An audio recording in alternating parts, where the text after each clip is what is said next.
Hi, everybody. This is your pal and fellow fan of pop culture, Steve Ludwig.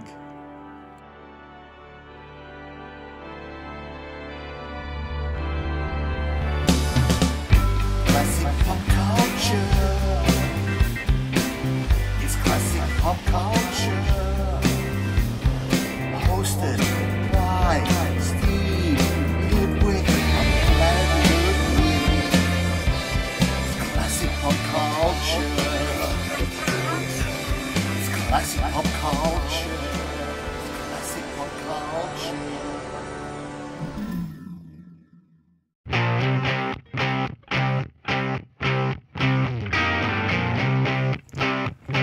Thank you, Joe Mandica, Australia's gift to the world of pop music. Joe is the writer, producer, and performer of our classic pop culture theme song, and Joe is a true friend of the show.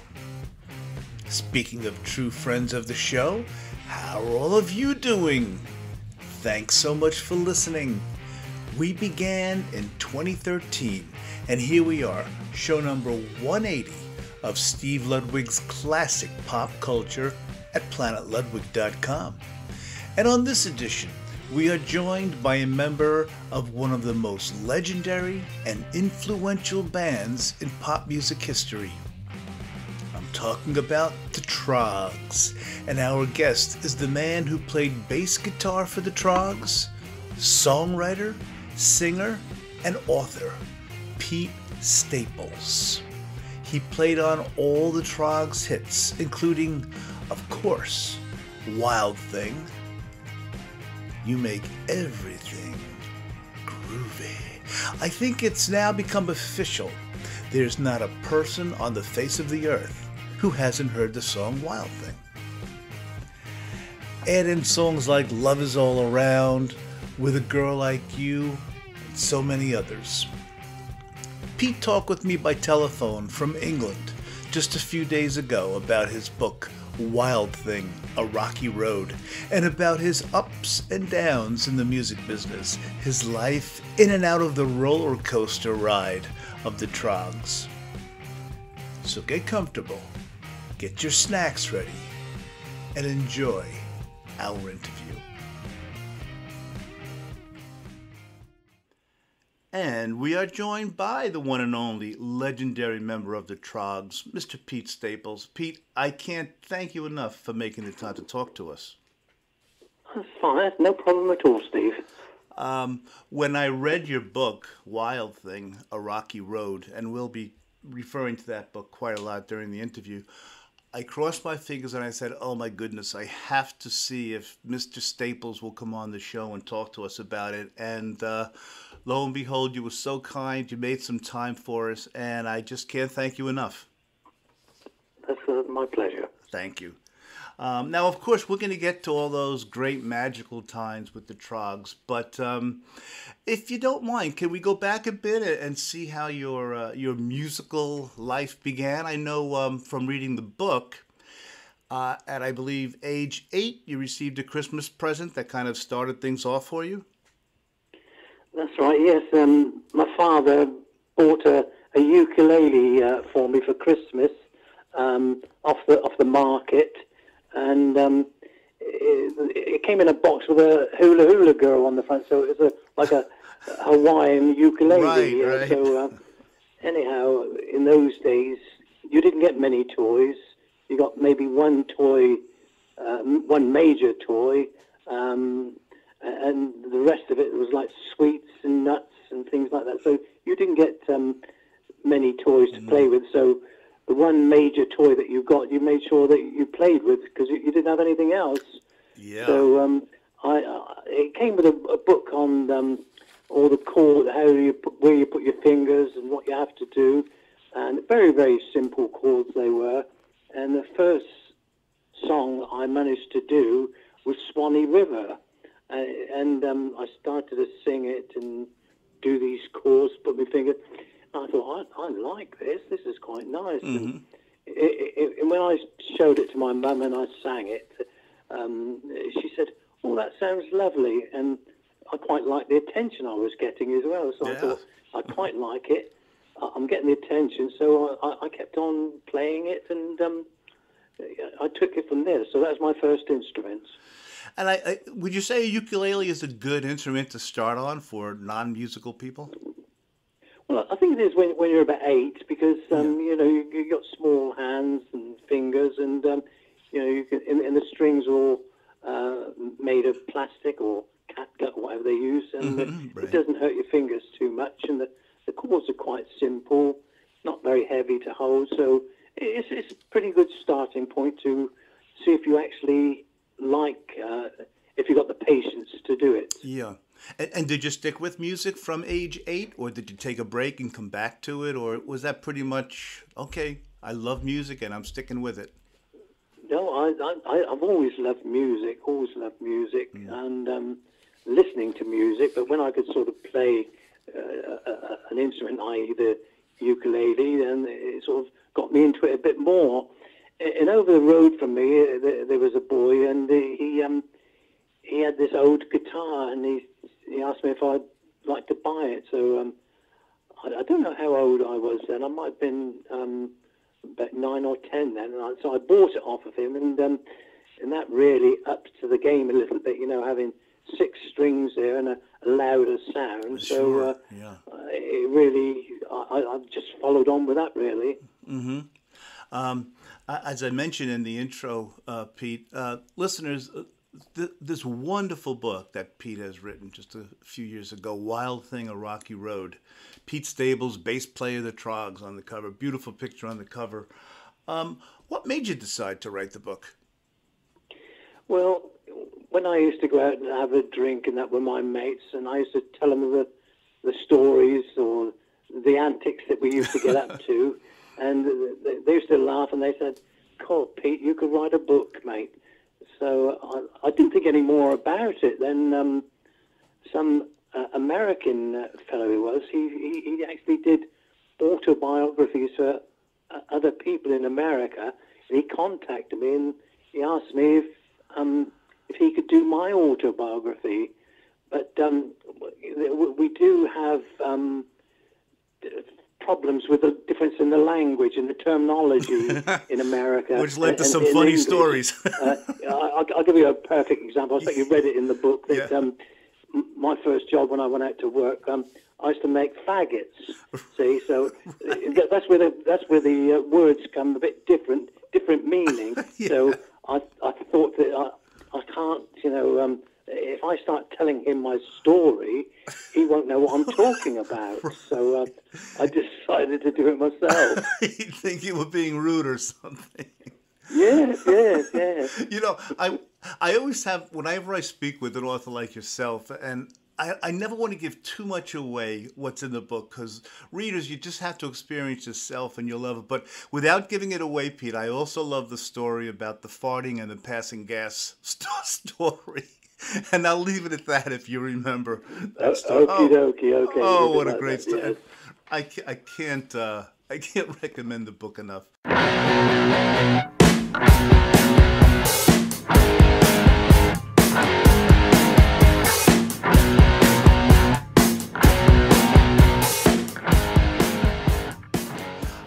And also, while I'm at it, hey, listeners, it's petestaples.co.uk. Wonderful website.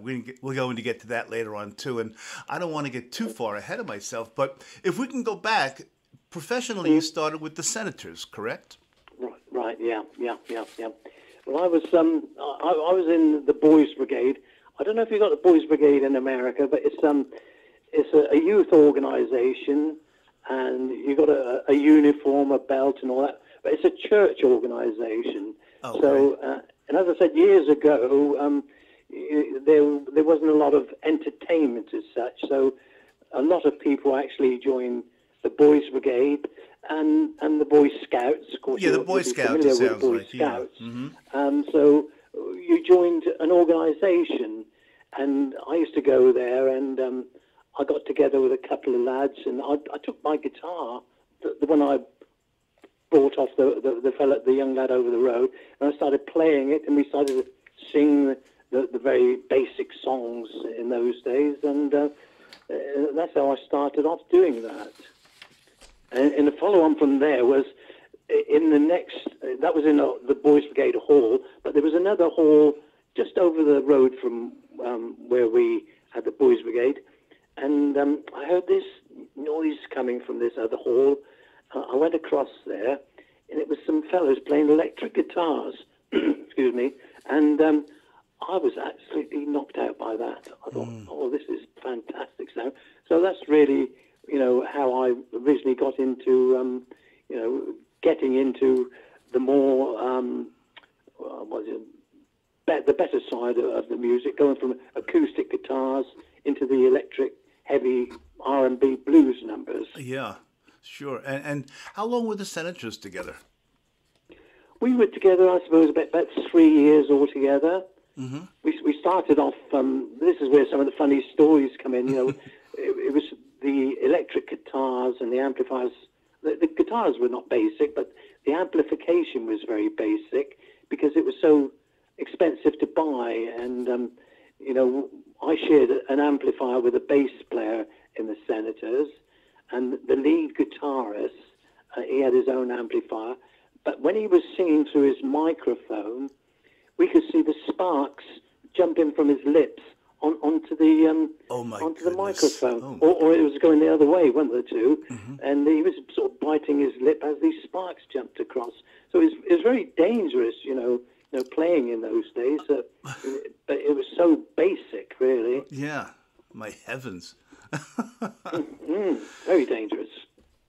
And then, of course, I'm leading up to the Troggs, everyone. But I mean, Pete had such a wide musical catalog besides the Troggs, as I'm sure your fans know. But for those casual fans, I think it's important that we touch on this. You went from the Senators to the 10 Feet 5. That's right. Yes. We were the Senators. We grew from nothing, and we became quite popular. And then all of a sudden, the lead guitarist was also the singer, and also had the van. Very important to have a van to take your gear around it. Absolutely. If you don't have a van, you're not going anywhere. So we lost the lead singer, the lead guitarist, and he also had the van. So we were really stuck completely. In that particular time, the group disbanded, and I was very depressed actually because that was my first group, the Senators. I was really enjoying going around and playing to all these people, and all of a sudden it's gone, and I didn't have anywhere to go. And then Chris Britton, he came up to me one day. He said, "Our bass player's leaving. Would you like to join our band? We're called the 10 Feet 5." I said, I don't play the bass. He said, no. He said, don't worry. He said, our bass player will show you what to do, and he'll let you borrow his bass as well. So that's what happened, going into the 10 Feet 5. Did it matter to you, Pete, that you switched to bass, or you just, hey, this is another band, I'm good for it? Well, I just want, I hated not being in a band. Yeah. That's all I've ever known. I never used to go out drinking with the lads or anything like that. So the band was my life.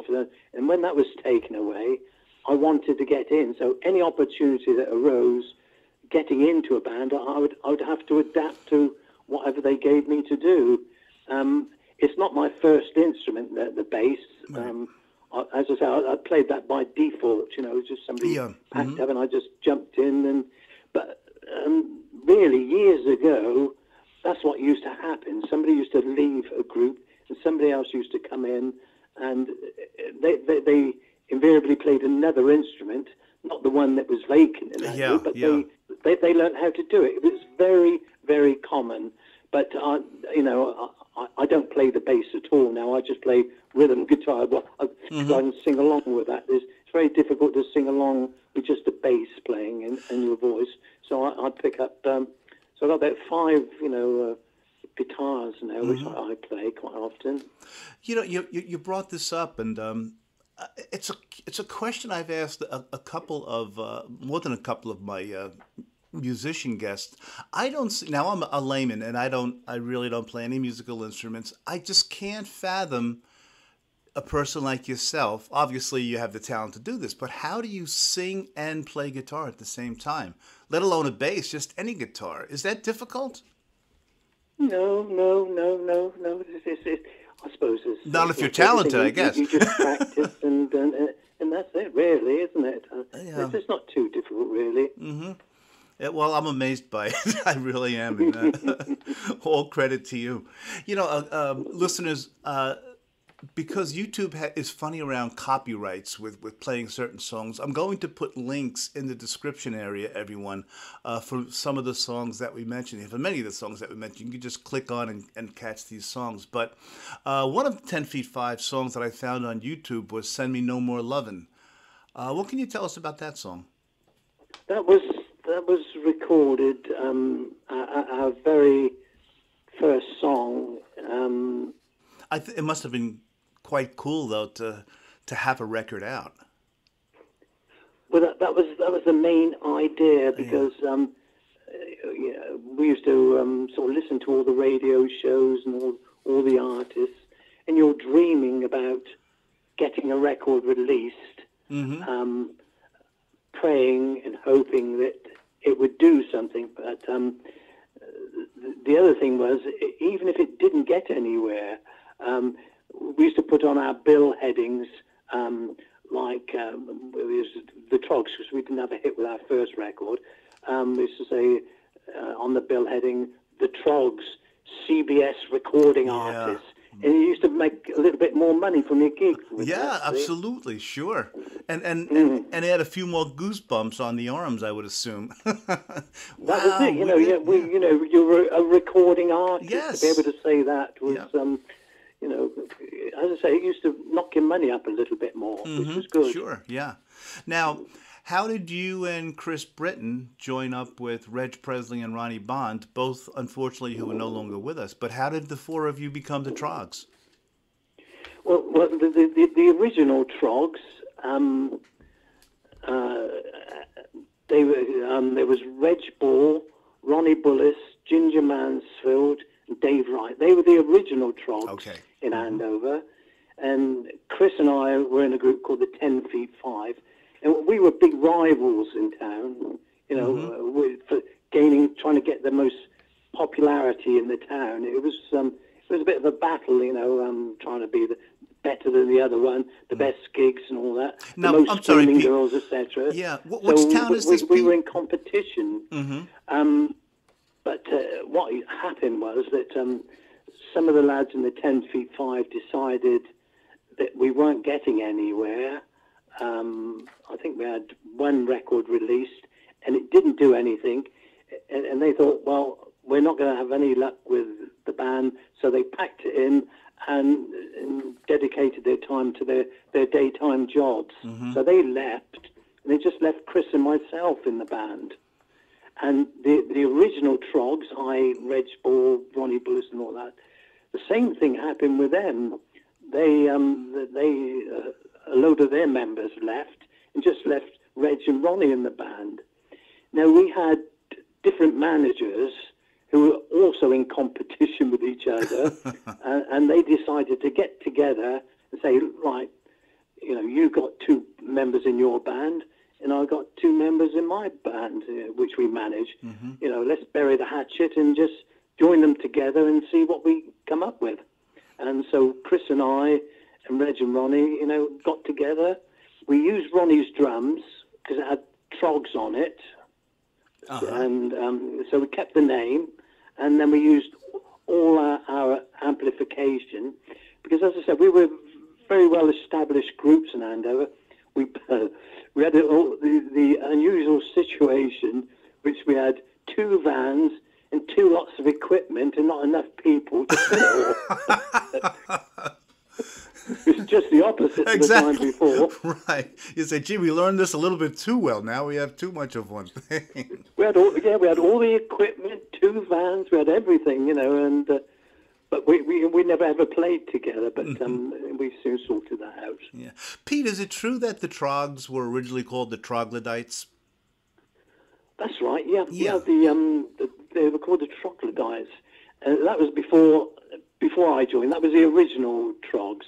And apparently they were going up to London one day in the van, and they picked up two hitchhikers, two girls that were school teachers. Mm-hmm. And the school teacher said, are you a band? And they said, yes, we are.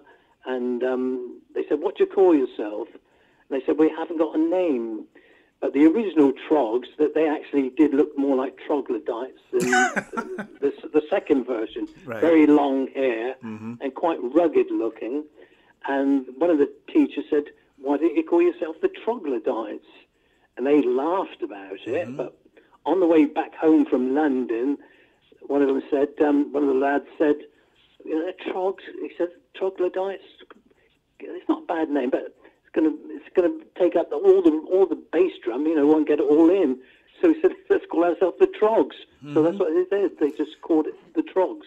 And as the cliche is, the rest is history, boy. That's right. Wow. Yeah.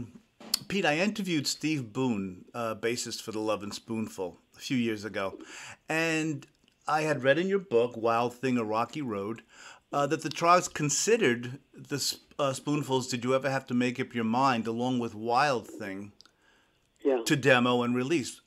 What made you decide on Wild Thing rather than Did You Ever Have to Make Up Your Mind?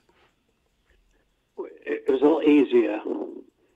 Yeah. Oh, okay. Yeah. and that song didn't suit Reg very well. Larry Page had this demo from America, Wild Thing, so he had that one, and then he also said the Lovin' Spoonfuls number. He said that's a hit in America. If we get this out a bit quick, we could have a hit over here, before the Lovin' Spoonful. But so he said, go away and practice it.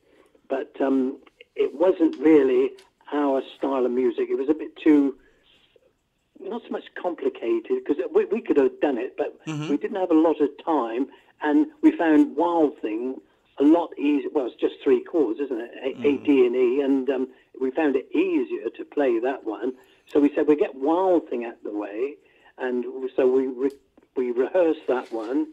And then we tried the Lovin' Spoonfuls number, and we heard the original version, and you're really up against a problem when you're not doing it so well as them.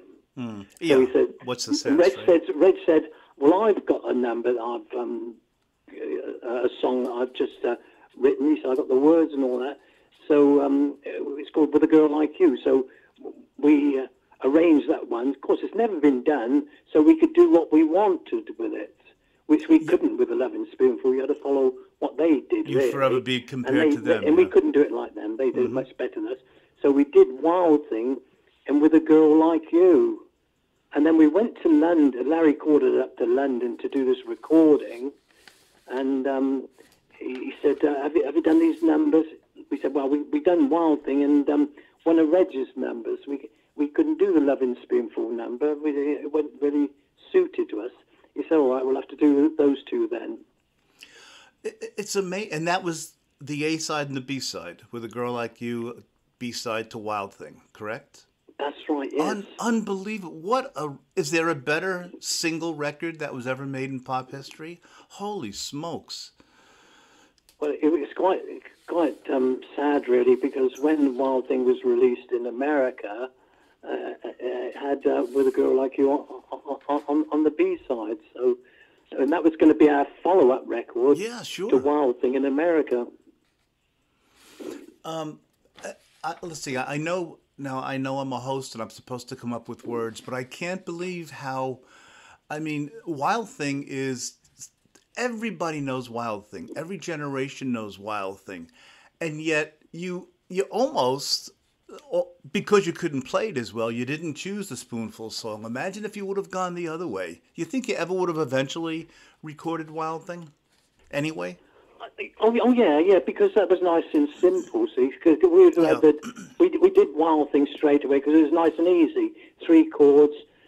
But as I say, it's easy to play.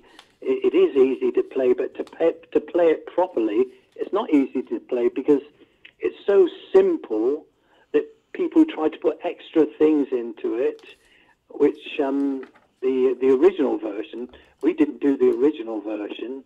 That was done by another American group, and I heard that version of it, and it was not heavy or so as sexy as ours. So ours was very basic and a little bit on the sexy side. But I've heard a lot of people try to play Wild Thing, and because it's so simple, they try to put extra things in, which actually kills it, as far as I'm concerned. Yeah, it just doesn't work any other way. Yeah. No, you've got to play it very, very basic and heavy. Your hits, I'm saying quote unquote hits, because there are so many album cuts that are just killer of the Troggs catalog. But things like Wild Thing, Lost Girl, Love Is All Around with a Girl Like You, Hip Hip Hooray, and so on. Is it a gut feeling among the band? Like how do you say, well, Wild Thing was really because it was easier to play, but after you've got your chops down, how do you know, Pete, that you know what, this will be a good release? Is it just a gut feeling among the band? Well, it's usually the manager, which somebody outside who's not actually in there when you're rehearsing or doing it. Well, he's there when you record it, but not when you're routining the number. Like you get the demo we had from Chip Taylor of Wild Thing was like a country song. So Larry Page didn't know what when we came back with Wild, he didn't know what to expect because it was completely different to the demo. So, but it's not until you've heard the finished product that, or he hears the finished product, they normally have the last say.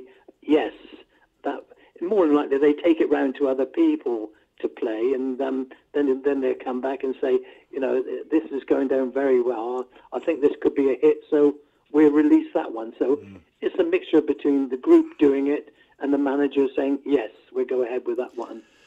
Pete, does it drive you crazy, or did it drive you crazy when really the band knows best and you have to I know you have to kind of give in to what the manager says, but it would drive me nuts. Like, if you know better than the manager, didn't it work on you? Like, oh my gosh, leave us alone. We know what's best. I think it's a bit like a marriage, really, isn't it? You've got to give and take a bit. Yeah, that's well put. It's a compromise. The manager's not always right, and we're not always right. Right. I've done songs. Sorry, I played on some of our songs. I think, yes, that is a hit, and it hasn't been. And when I thought about it afterwards, I thought it could have been a hit, but it wasn't. So. You just never know. Yeah. Pete, my wife and I have been married 42 years, and it's funny because my wife is always right. You mean you always let her feel that she's right? That's right. Yes, dear, you're right. No, I'm kidding, Sue. Quiet life. I'm kidding, Sue. What are a couple of your favorite non-hits, album cuts, Troggs songs, Pete? I think so. There's quite a few. One that is a great number, I think, is Jingle Jangle. I think that's a lovely number, which we did.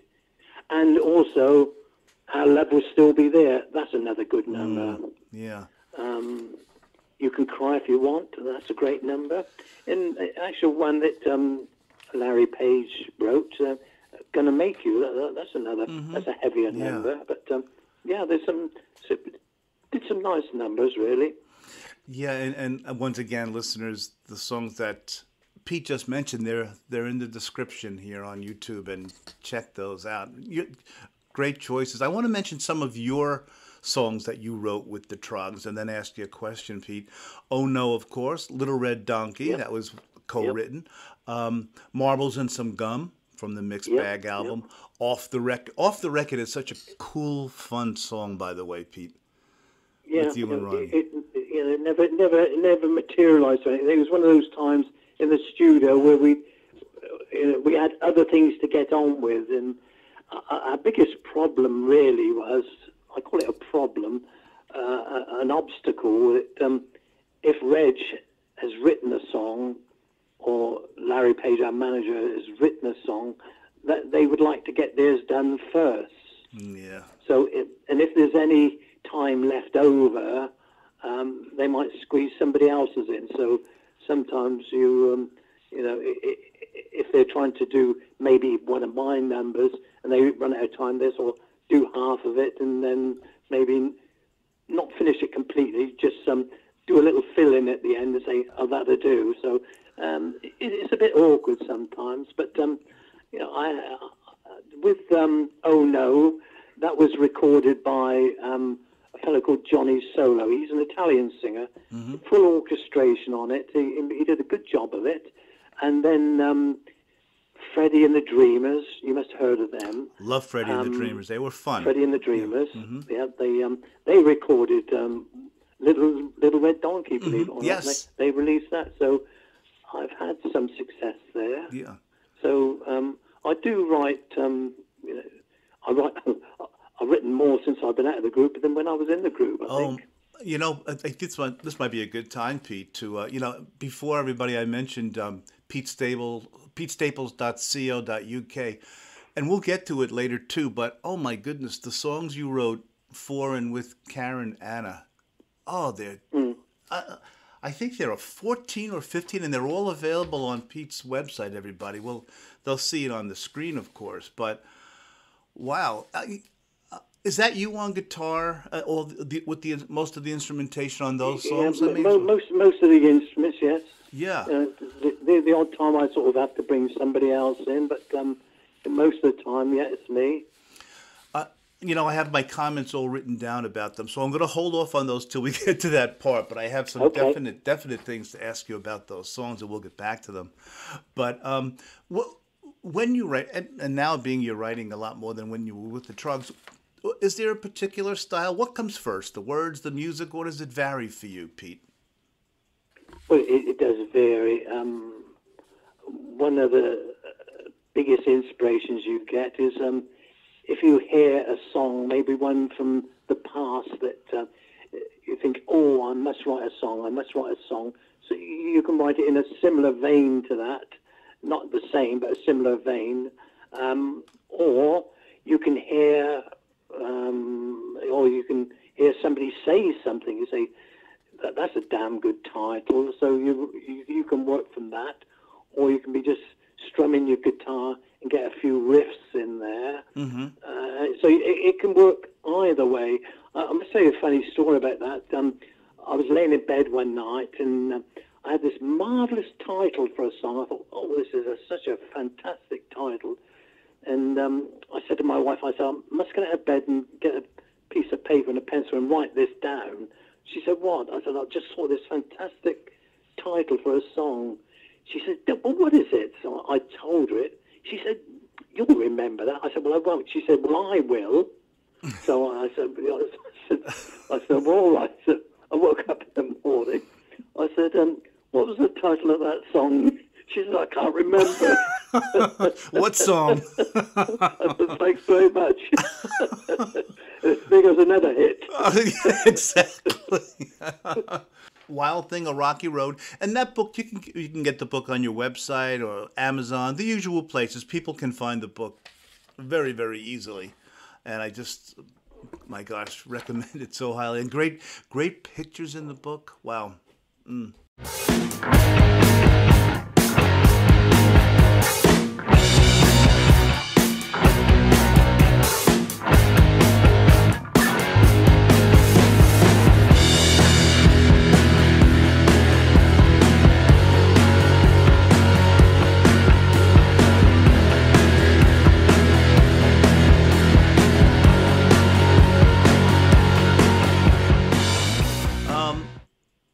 And like I said, I don't want to give too many of those stories away because part of the great fun of reading a book is discovering these stories anew.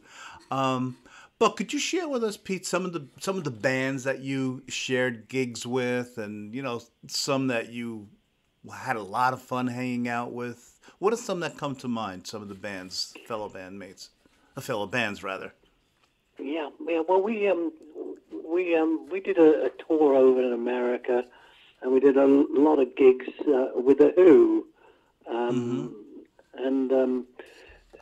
Wow. our drummer Ronnie and Keith Moon of the Who, very, very similar in characters. Oh boy. Full of fun, completely mad, I think they are. And one day, we were doing this gig with the Who, and Keith Moon got a little sore. Ronnie used to use a lot of drumsticks because he hit the skin so hard. He used to break a lot of sticks, so he had loads of them stuffed down on his bass drum. And Keith Moon got a load of Ronnie's sticks and just sawed halfway through these sticks and put them back in Ronnie's big bass drum top. Right. So Ronnie was there playing. Every time he grabbed the stick, it broke. Another one broke. He picked up another one, hit it, another one broke. So Ronnie ended up with, I think, only 2 sticks he could use for the. Keith Moon was killing himself with laughter. What a wise guy. Yeah. Yeah. But yeah, we did a tour with Gene Pitney over in this country. And the one of my Walker favorites. Brothers. Oh, the Walker Brothers. Yeah, Oh my so gosh. and that's you meet great. a lot of people on television. Simon and Garfunkel, Jimi Hendrix, people like that. We meet a lot of people when you're doing television. Yeah, this is kind of a silly question. Well, maybe not. You must have. What'd you think of Jimi Hendrix's cover of "Wild Thing"? Well, I quite like it, really. Yeah. And Still nothing like the it- original, Pete. I'll tell you. it goes. I say you can do this thing. You can do Wild Thing in so many different versions. I've heard so many. Bruce Springsteen, he plays it. I like. In actual fact, I like all the versions. But when you hear the opening of our version of it, that sort of takes you back to the beginning of it all. So there's nothing like the what I original always hit. latch on to. Nothing like the original hit. Yeah. Did you Are you familiar with the movie Major League with Charlie Sheen? And his character is known as Wild Thing. And he's a pitcher. He plays a pitcher. And when he comes in to each game, they play Wild Thing as his entrance music. I don't know if you ever saw the movie. It's a pretty funny movie, but I was wondering if you had seen it, what you thought of that. A friend of mine, Solomon Shertock, he's a film producer, and when he heard I was speaking with you, he said, "Oh, you have to ask Mr. Staples about the movie Major League. Have you ever seen that movie?" I have seen it, and it actually brought a lump to my throat to see all those people in the crowd singing it as well. Yeah. That was that gave me a hell of a lot of satisfaction that all those people were enjoying singing it. Yep, and like I mentioned before, I can't even imagine what you must feel. I know you said it brought a lump to your throat, but everybody knows the song "Wild Thing," and your bass guitar playing throughout the Troggs' career is so steady and so there. I'm glad as a fan that you switched over to bass. Not that you couldn't have handled the lead guitar, of course, as Chris Britton had, but boy, oh boy, you really killed the bass, and I mean that in a positive way, of course. Well, thank you very much indeed. It's very kind of you. Well, it's. Thank you for the music. Well, thank you. Now, I've asked this question when I've been lucky enough to speak with people like you. I know that with the Troggs, the German audience was a really large fan base. And, of course, obviously it's because they have good taste in music. But maybe you have a hypothesis. Do you have a reason why some countries really take to a band or a particular song that may not have been a hit in another country? What causes that, do you think? I can't figure it out. And the people that I've spoken to, musicians say, I really don't know. Well, Germans are very regimented in all that they do. Everything. If you go to Germany, there's no messing about. You got to do it this way. You got to do that way. It is regimented over there, and quite often some of their music is like a march. So some of their music is marching music, heavy music, and I think that's where it comes from. They like the heavy, rough type of music, and we do that with some of our songs, but not all of them. In France, they sing differently, don't they? Italian is very romantic, and so that's the difference. I think it's the German sort of heavy marching type thing. It's quite funny you should say that, because it was last week that a girl from Germany, a fan of ours, she wanted to come over and see me just before the pandemic, which she couldn't get over. So just after the pandemic, she emailed me and said, I'm coming over now. So she came all the way over to Germany. She brought a load of album covers with her. I met her in my local pub. I signed it. It seems like Germany is, as I said, we're very popular there. I don't think I've done it with anybody else who's sort of flown anywhere else in the world just to come and see me and to get these things signed. Yeah. I understand also from your book, as tours go, Germany was tough traveling from gig to gig. I think that's something that a lot of us fans don't give enough credit or credence to. That's the tough part of touring, isn't it? Just the traveling. And Germany was a tough travel gig from what I got from your book. That was extremely challenging tour, because we were doing 2 gigs a night, and you maybe do one at 10 o'clock and finish that. All the stuff will be loaded up. Then you travel about another 150 miles to arrive at this other gig, maybe 12 o'clock, something like that, and oh my goodness. Or 1 o'clock, and then do that gig, and then you have to go back to your hotel. So you do 2 gigs of a night, and I say they could be 100, 150 miles apart.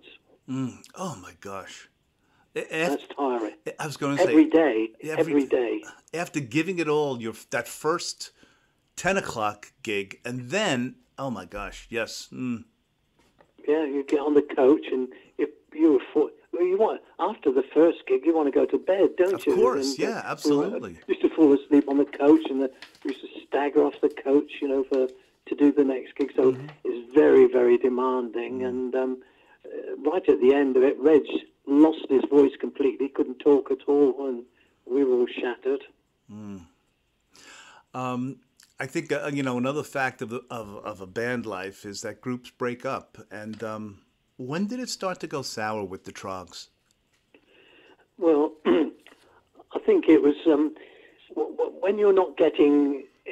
If I go back to the early days when the other groups broke up, like the Senators and the 10 Feet 5, when you're not getting the success that you want, then you start looking for other things or changing things. I think our problem was that Reg seemed to be making money because he did the writing and all that. But the rest of us, we weren't earning any money. The managers were earning money. And then a lot of people, I'm trying to find the right words, despondency creeps in. Yeah. And and that causes, a lot of problems. And I started to ask questions about, we're doing all this work, we're not getting any money, where's all our money going? Because we were earning a wage of £35 a week. That's what we were earning, £35 a week. So where was all our money going? So that's how the problems start. You hear that just even today, Pete. I mean, you hear so much like, we're doing all this work, we're making all this money, but we're not seeing any of it. That just seems to have been from the from the 50s on, from the 40s on, isn't it? Wow. It's that's another thing that must just have driven you nuts. Oh yes, it does. Yes.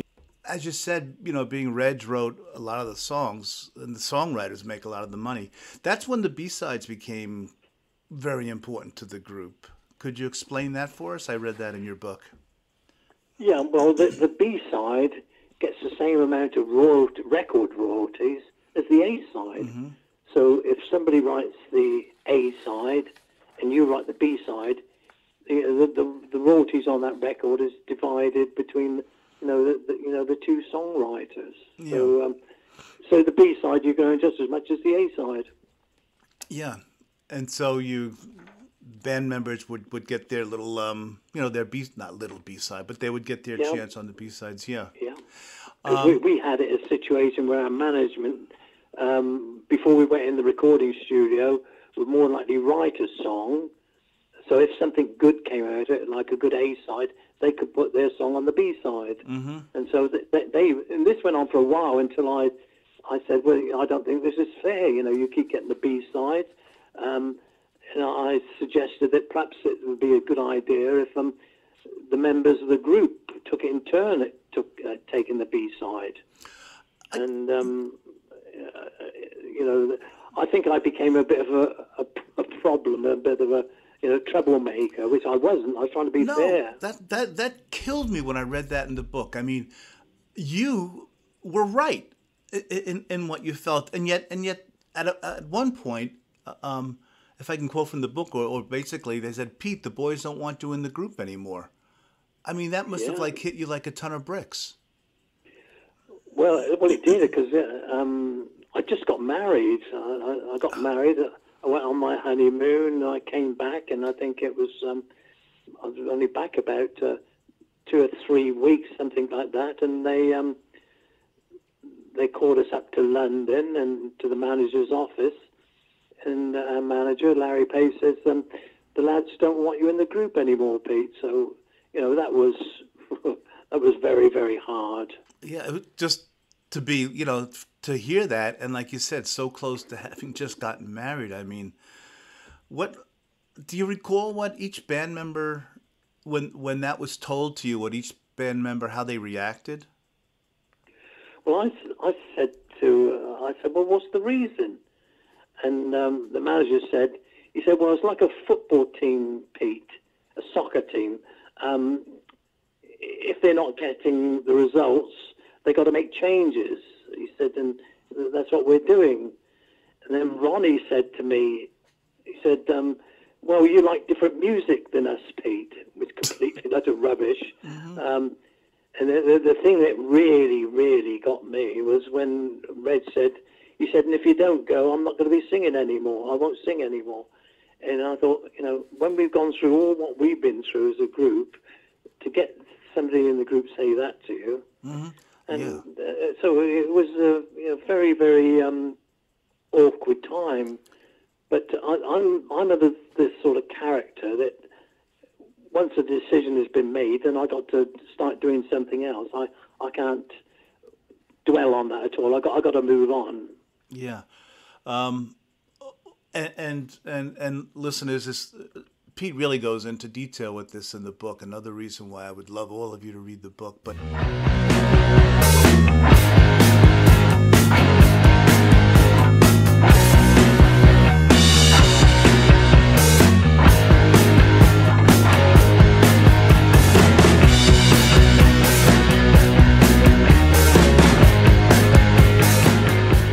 what did you do post Troggs? Where'd you turn? What was your next move? Well, our original manager back in Andover, one of our managers, I said we had two managers back in Andover, one for the Troggs and one for the 10 Feet 5. But they kept a small percentage of us. So, of course, I'm still in contact with them. Mm-hmm. The Troggs manager, he had a shop fitting business, a joinery business. And he said a friend of his is having trouble with his wife and his business is going downhill. Would you like to buy his business over? And he said, at least that'll give you something to do. Well, I said yes, because I don't want anything else to do with the music industry. it sort of stabbed me in the heart, and I don't want to know about the music industry anymore. So that's what I did. I went into, I bought this small firm out, and it was repairing antique furniture. Mm-hmm. You're good with your hands, obviously. No, I was lousy at woodwork at school. Okay. But I had a fellow that was very, very clever, a very clever cabinet maker. Mm-hmm. He used to do all the work. I used to organize picking up the material and the furniture, bringing it to him. He'd repair it. I would send the invoices out, collect the money. So I didn't actually do a terrible lot, apart from I did learn quite a lot, actually, over the period of a couple of years. I learned how to French polish and do gold leafing on furniture. So I did learn something, and it gave me an income, which as soon as I came out of the group, I lost my income then. Yeah, and having just gotten married, or relatively just gotten married, sure.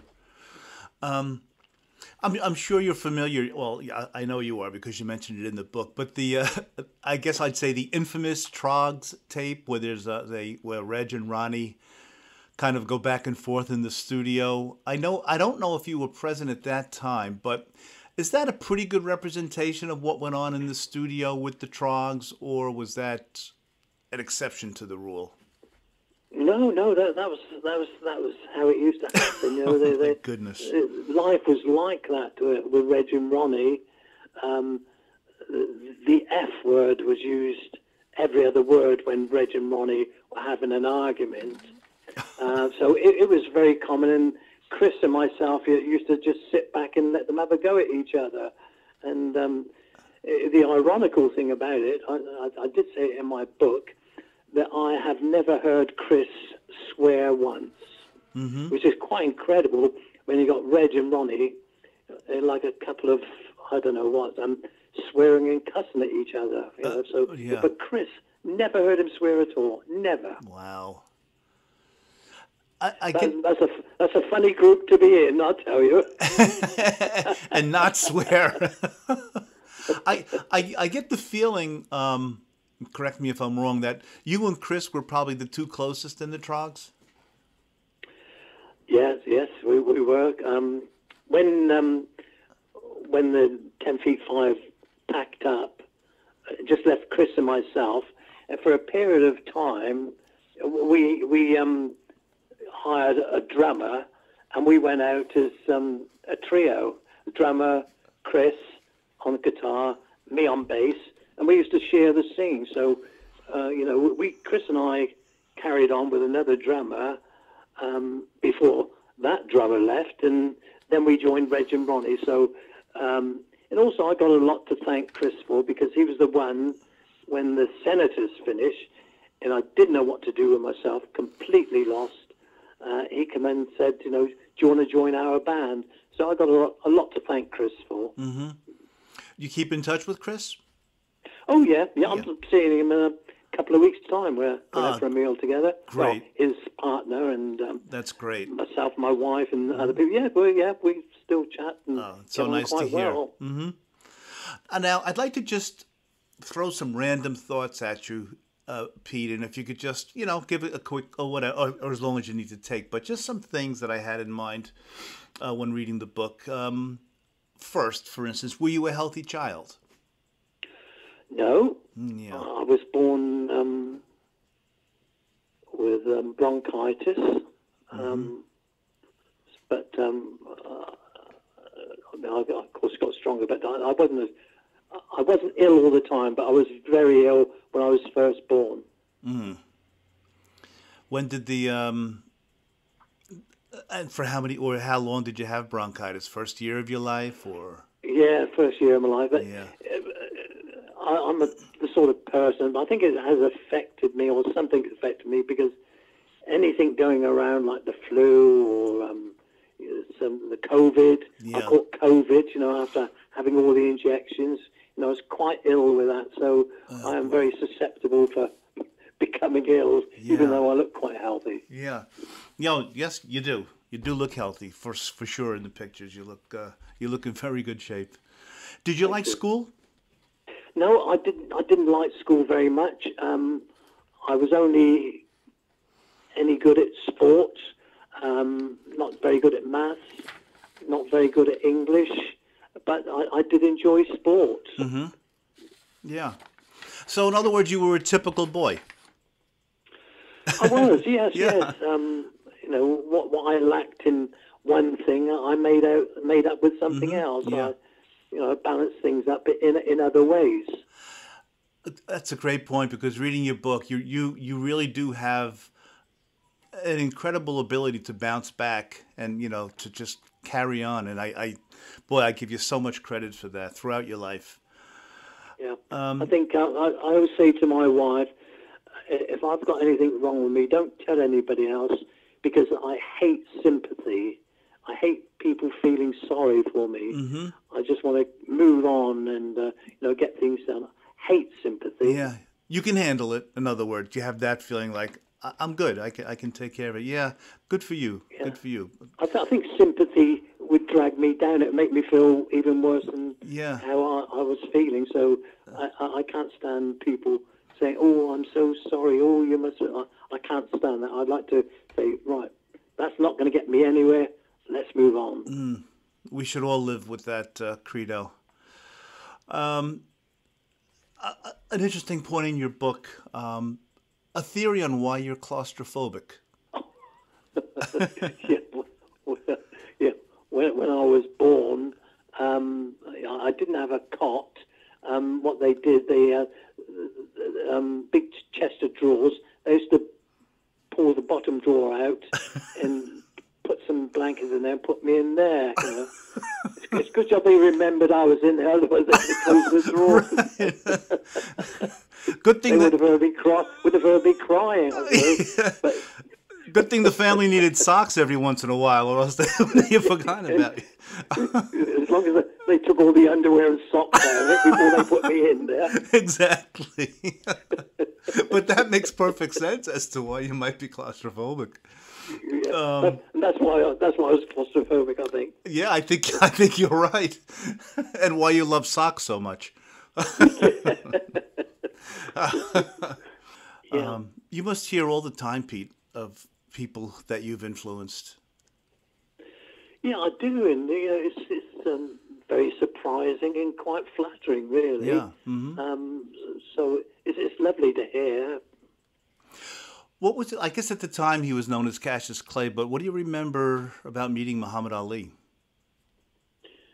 Well, yeah, he was a terrific bloke. We had sort of a little bit of a chat with him. He was really a nice bloke. I could say no more than that. Mm-hmm. It was just a publicity stunt that our manager managed to pull off, and we met him, and he just, he didn't seem like he was a rough fighter or anything like that. He just seemed a very pleasant bloke, and it was a real privilege, to actually to meet him and shake hands with him. Did he seem humble, unlike his persona? He was joking about because, of course, Chris had long blonde hair, and Muhammad Ali had the short cropped hair, so he kept picking Chris's hair up and then dropping it down again, looking at it. So he was a bit of a character, a bit of fun. He liked a bit of fun. So, thankfully, you've continued with music. Can we talk about a couple of your kind of present or this past years? Like, for instance, the group The Wild Things. Yeah. What about The Wild Things? Well, a friend of mine, he played in my very, very first group. John Walker, he played the drums there.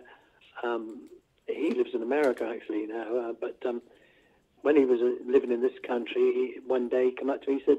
He said, "Ever thought about getting back together again, Pete?" And I said, "Well, not really." He said, "Well." So we got together and we called ourselves the 10 Feet 5, but that split up. And then my son played the guitar. Leo. And Leo played the guitar. So I said, we'll start our own band up, Leo, and call ourselves the Wild Things. And we got a few musicians up together, and we started doing gigs and all that. And it was very good, but it's very difficult with the young. It's very difficult with the way we were brought up with music, and the way the kids are brought up today. It seems like it's a lot easier for them, with the equipment they have, and I don't think a lot of them got the staying power that we had. But I can't be too detrimental to the youth today. But it seems a different attitude they got to doing things. But we played for a while, and I quite enjoyed it. But from actually going to having a road manager, you had to get the gear there yourself, set it all up, do your playing, then pack all the gear up. You do that all yourself, and of course, when you're young, it's not too bad. But when you get older, it's quite hard work. Yeah. And I alluded to this earlier. The songs that are available on your website, petestaples.co.uk, the songs that Karen Anna and you sing some duet with her also with these songs. But if I may, there are 5 songs on there. I love them all, Pete, but I'm going to mention 5 songs, and I think these 5 songs of the ones that are on there would make perfect Broadway play music. So can I give you these titles? Please do, yeah. Spellbound, I Don't Know, I Don't Know, Advice and Consent, A Perfect Love, and Would I Survive? I see those 5 on a Broadway stage. Yeah. Now, one of those songs,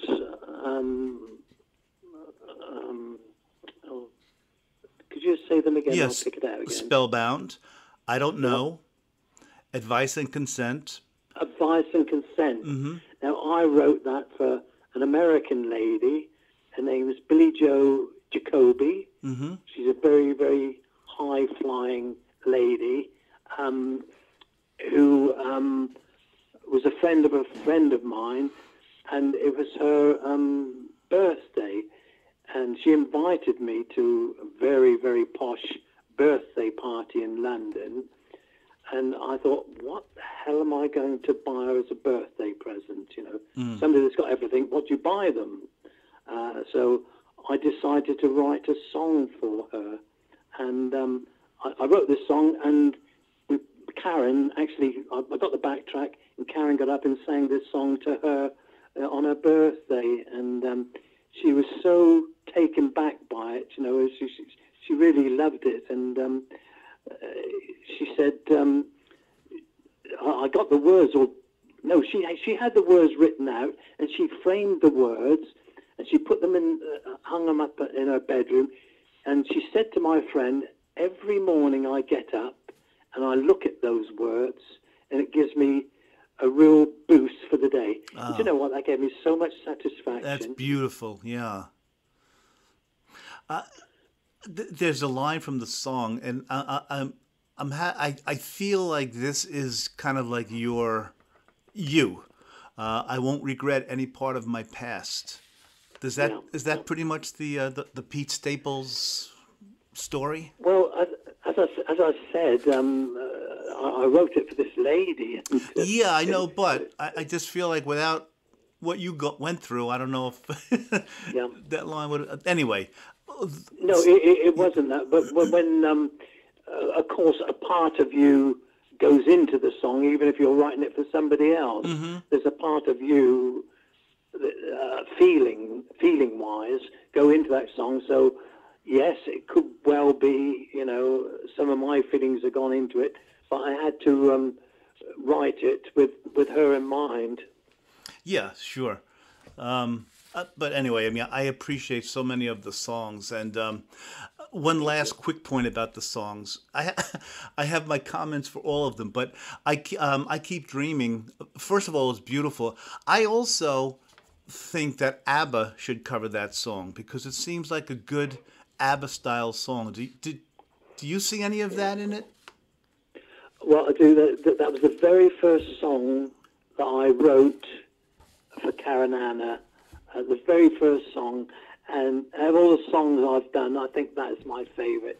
Actually, I played that one, when I wrote it, I played it for days and days and days until I got fed up with it, actually. But I did like that song. It's beautiful. Got quite a pull to it, I think. A beautiful song. Beautiful song. Thank you. Thank you. Volcano and All Out Rock. I could go down the whole list. These songs are just so wonderful, everyone. PeteStaples.co.uk. And the book is Wild Thing, A Rocky Road. Oh my gosh, you'll be laughing. Your eyes will tear up with some of the melancholy stories that Pete has written. And as the viewers have been watching throughout, Pete, whenever I mention the book, I also put on screen reviews of the book that they've been reading along. And I just can't thank you enough. I get such a warm feeling getting the chance to speak to people that I've long admired, and I've always loved the Troggs music, and to get a chance to speak with you, Pete, I cannot thank you enough, and I really, really appreciate this. That's very, very kind of you, Steve, and it's been my pleasure. And all good health and safe travels and everything to you, Pete. Thank you so, so much. Thank you, Steve.